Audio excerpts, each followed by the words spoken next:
Hello, good morning, students. Welcome BBA semester 6, boys and girls. Namaste, Shri Shivsha College of Commerce, Management, Computer Education, managed by Jain Citizen Education Society. BBA semester 6.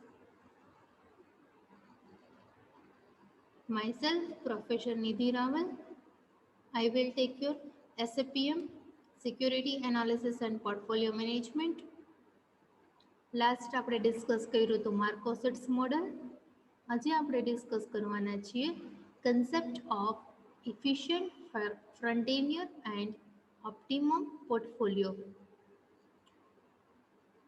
First, we are using C. Jamnadas and Prakashan. Student, page number 100. Please book open રાખીને બેસજો. Portfolio are constructed from the available securities. કોઈપણ business હોય કે કોઈપણ firm હોય એની પાસે total available securities કેટલી છે? Available securities equity share હોઈ શકે, પ્રેફરન્સ શેર હોઈ શકે, ડિબેન્ચર હોઈ શકે કે બોન્ડ હોઈ શકે. કોઈપણ અવેલેબલ સિક્યોરિટીઝ હોય છે કે એના દ્વારા જે કેપિટલ સ્ટ્રક્ચર બનાવવામાં આવે છે એને કહેવામાં આવે છે portfolio management. All the possible combination of expected return and risk identify and they all from attainable set.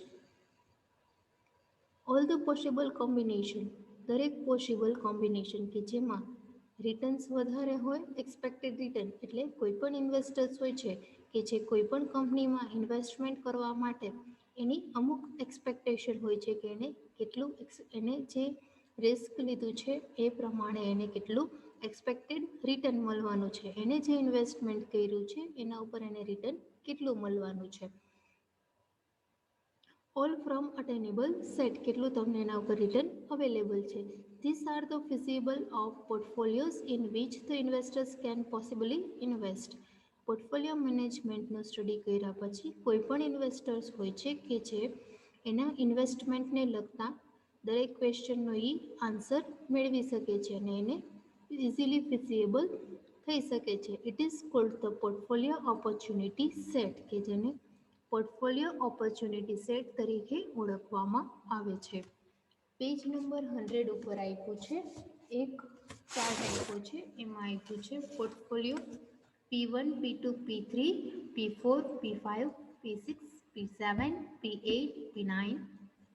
Expected return, expected return એટલે આર ઓફ પી, કેટલું એને એક્સપેક્ટ કર્યું છે. એમાં પોર્ટફોલિયો ફર્સ્ટમાં 21, પોર્ટફોલિયો 2માં 19, પોર્ટફોલિયો 3માં 14, પોર્ટફોલિયો 4માં 11, 5માં 11, 6માં 11, 7માં 14, 8માં 13 અને 9માં 10. રિસ્ક એટલે કેટલું રિસ્ક ઇન્વોલ્વ છે, કેટલું એક્સપેક્ટેડ રિટર્ન મળવાનું છે એની સામે એમાં રિસ્ક કેટલું ઇન્વોલ્વ છે. પોર્ટફોલિયો ફર્સ્ટ આપ્યો છે એમાં એનું રિસ્ક ઇન્વોલ્વ છે 17 અને એને એક્સપેક્ટેડ રિટર્ન મળવાનું છે 21. પોર્ટફોલિયો સેકન્ડ છે એમાં એને રિસ્ક ઇન્વોલ્વ છે 12%, જ્યારે એને એક્સપેક્ટેડ રિટર્ન મળવાનું છે 19. હાઈએસ્ટ છે પોર્ટફોલિયો 2. તમે કહી શકો છો પોર્ટફોલિયો 2નું કોમ્બિનેશન એવું છે કે જેમાં રિસ્ક ઓનલી કેટલું છે 12% અને એનું રિટર્ન કેટલું મળે છે તમને 19. રિસ્કના પ્રમાણમાં તમારું એક્સપેક્ટેડ રિટર્ન વધારે છે. પોર્ટફોલિયો 3માં રિસ્ક છે 7, જ્યારે તમને રિટર્ન એક્સપેક્ટેડ રિટર્ન મળે છે 14. પોર્ટફોલિયો 4માં રિસ્ક છે 6 અને રિટર્ન મળે છે 11. પોર્ટફોલિયો 5માં રિસ્ક છે 8 અને રિટર્ન મળે છે 11. પોર્ટફોલિયો 6 રિસ્ક 12 અને રિટર્ન 11. 7માં 16 રિટર્ન અને 16 રિસ્ક અને રિટર્ન 14.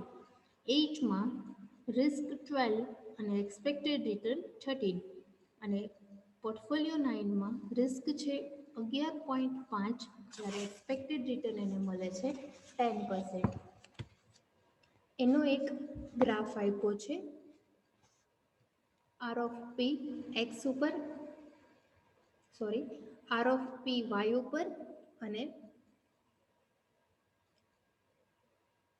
ડેલ્ટા પી એક્સ ઉપર 0. હવે એનો ચાર્ટ ફર્સ્ટ આપણે સમજીએ. All the portfolios falling on and within the line P1, P2, P3, P4, P5, P6, P7, P8 and P9 અલગ અલગ જગ્યાએ બધા પોર્ટફોલિયો અવેલેબલ છે. P1 to P9 all are possible. Each portfolio in the opportunity set is characterized by the expected return and standard deviation of return.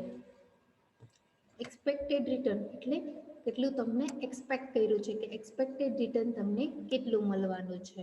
અને standard deviation એટલે જે return તમને મળવાનું છે અને તમે જે એક્સપેક્ટ કર્યું છે એ બે વચ્ચે જે ડિફરન્સ આવે છે એને કહેવામાં આવે છે સ્ટાન્ડર્ડ ડેવિએશન.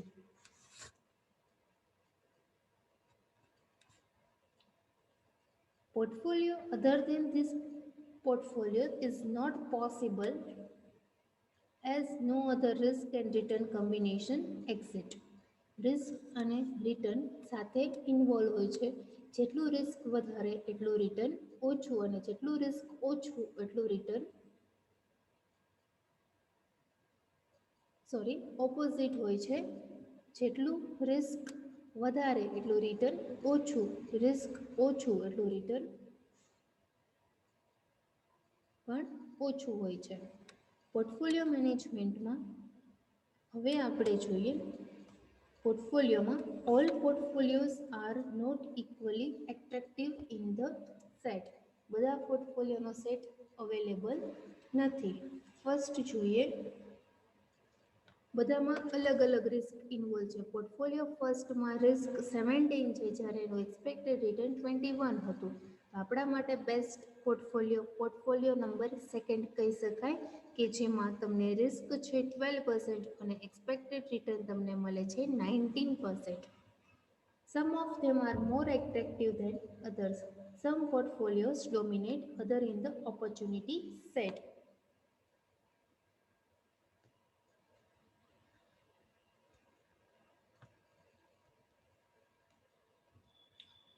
એમાં કેટલી ઓપોર્ચ્યુનિટી તકો કેટલી રહેલી છે, તમે કેટલું એમાં ઇન્વેસ્ટમેન્ટ કરો છો, કે કયો પોર્ટફોલિયો વધારે બેનિફિશિયલ છે, ઇક્વિટીનું કોમ્બિનેશન કેટલું છે, પ્રેફરન્સ શેરનું કોમ્બિનેશન કેટલું છે, ડિબેન્ચરનું કોમ્બિનેશન કેટલું છે, એના ઉપરથી તમે ઓપોર્ચ્યુનિટીઝને મેળવી શકો છો. ઇન્વેસ્ટર્સ છે કે એ માર્કેટ સ્ટડી કરે છે કે કેનું કેપિટલ સ્ટ્રક્ચર વધારે સારું છે એમાં એ ઇન્વેસ્ટમેન્ટ કરે છે.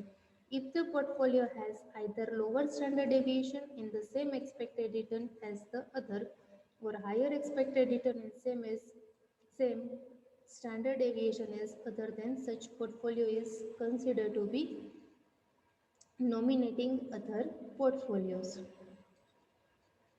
જેમાં સ્ટાન્ડર્ડ ડેવિએશન ઓછું જોવા મળે છે. સ્ટાન્ડર્ડ ડેવિએશન એટલે એકચ્યુઅલ તમને જે રિટર્ન મળે છે અને એની કમ્પેરમાં તમે જે એક્સપેક્ટેડ રિટર્ન કર્યું છે કે આટલું રિટર્ન તમને મળવું જોઈએ, જેટલી તમે એક્સપેક્ટ કરો છો એની કમ્પેરિઝનમાં એકચ્યુઅલ રિટર્ન ઓછું હોય છે. આ બે વચ્ચેનો જે ડિફરન્સ આવે છે એને કહેવામાં આવે છે સ્ટાન્ડર્ડ ડેવિએશન. સ્ટાન્ડર્ડ ડેવિએશન જ્યારે ઓછું હોય છે ત્યારે એક્સપેક્ટેડ રિટર્ન હોય છે કે જે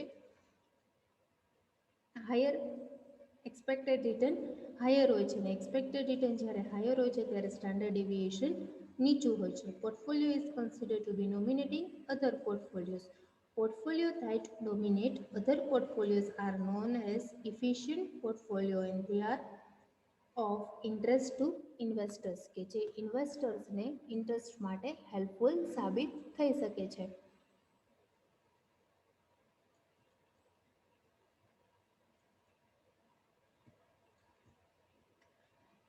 It can be observed in the following figure that portfolio P is more attractive than portfolio 6 and 8. Portfolio second છે કે જે portfolio 6 અને 8 કરતાં વધારે એટ્રેક્ટિવ છે એ તમે ફિગર ઉપરથી જોઈ શકો છો. These portfolios are at same level of risk, but with portfolio 2 offer higher return in comparison to portfolio 6 and 8. Portfolio second છે કે જે તમને હાયર રિટર્ન પ્રોવાઈડ કરે છે, સેમ લેવલે રિસ્ક છે. પોર્ટફોલિયો 2માં રિસ્ક છે 12, પોર્ટફોલિયો 6માં રિસ્ક છે 12 અને પોર્ટફોલિયો 8માં પણ રિસ્ક છે 12. પણ એની સામે પોર્ટફોલિયો 2માં તમને રિટર્ન મળે છે 19, જ્યારે પોર્ટફોલિયો 6માં તમને રિટર્ન 11 જ મળે છે અને પોર્ટફોલિયો 8માં રિટર્ન તમને મળે છે 13. એટલે બધાનું રિસ્ક સરખું છે, પોર્ટફોલિયો 2, પોર્ટફોલિયો 6 અને પોર્ટફોલિયો 8. એમાં રિસ્ક બધામાં સરખું છે 12, 12, 12. પણ એમાં રિટર્ન તમને પોર્ટફોલિયો સેકન્ડમાં જ વધારે છે, કેમ કે એમાં મળે છે તમને 19.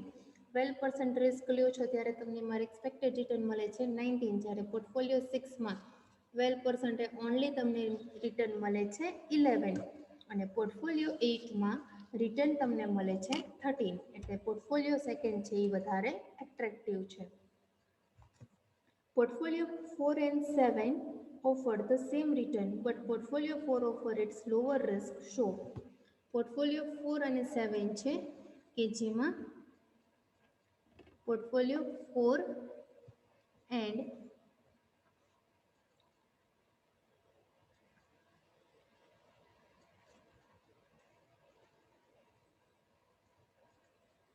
પોર્ટફોલિયો 3 એન્ડ 7 કે જેમાં તમને રિટર્ન સિમિલર છે. પોર્ટફોલિયો 3માં તમને રિટર્ન મળે છે 14 અને પોર્ટફોલિયો 7માં પણ રિટર્ન મળે છે તમને 14, પણ એના રિસ્ક લેવલ અલગ અલગ છે. પોર્ટફોલિયો 3માં રિસ્ક લેવલ છે 7, જ્યારે પોર્ટફોલિયો 7માં રિસ્ક લેવલ છે 16. એટલે પોર્ટફોલિયો 3 છે એ વધારે બેનિફિશિયલ છે. It is comparatively Portfolio 4 offers its lower risk, so it is comparatively more attractive.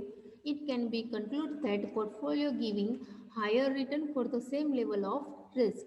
Same level of risk તમે લો છો તો એ પણ પોર્ટફોલિયોમાં એક્સપેક્ટેડ રિટર્ન છે કે જે દરેકમાં અલગ અલગ છે. દરેકનું કેપિટલ સ્ટ્રક્ચર અલગ અલગ હોય છે. એના ઉપરથી તમે પોર્ટફોલિયોનું એક્સપેક્ટેડ રિટર્ન અને એકચ્યુઅલ રિટર્નનું કમ્પેરિઝન કરી શકો છો. ચાર્ટ બતાવવો જરૂરી છે. ચાર્ટ બતાવજો સ્ટુડન્ટ્સ.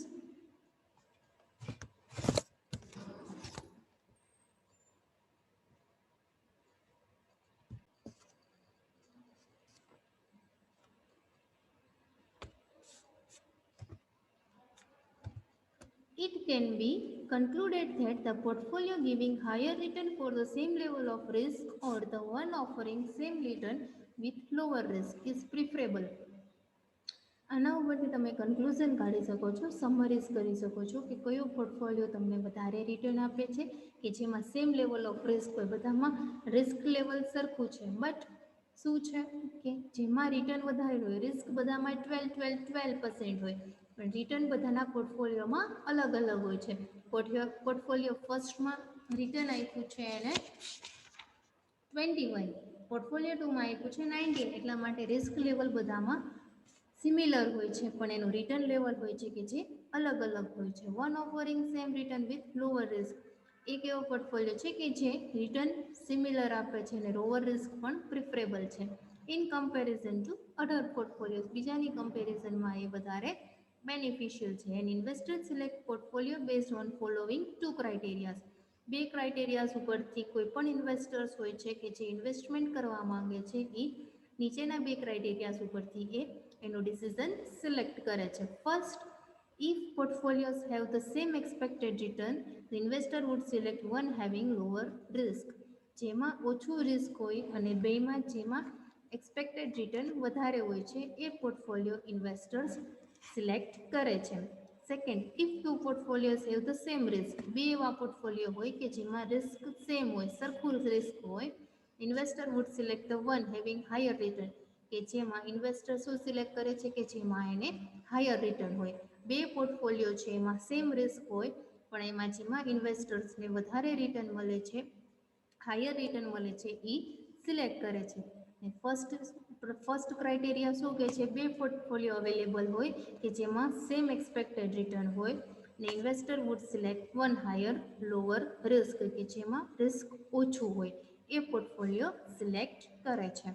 અહીંયા પોર્ટફોલિયો ક્રાઇટેરિયા હતો એ શું છે? Concept of efficient frontier and optimum portfolio concept complete થાય છે. નેક્સ્ટ આમાં કાંઈ છે નહીં. અહીં સુધી તમારા લોકોએ બુકમાં પેજ નંબર 102 સુધી 2 ક્રાઇટેરિયાઝ આપ્યો છે, ત્યાં સુધી લખવાનું છે. આનાથી વધારે આગળ લખવાની કાંઈ જરૂર નથી. કોઈ પણ ડાઉટ હોય તો કોલેજ ટાઈમિંગ દરમિયાન મેસેજ કરીને પૂછી શકો છો. Thank you very much.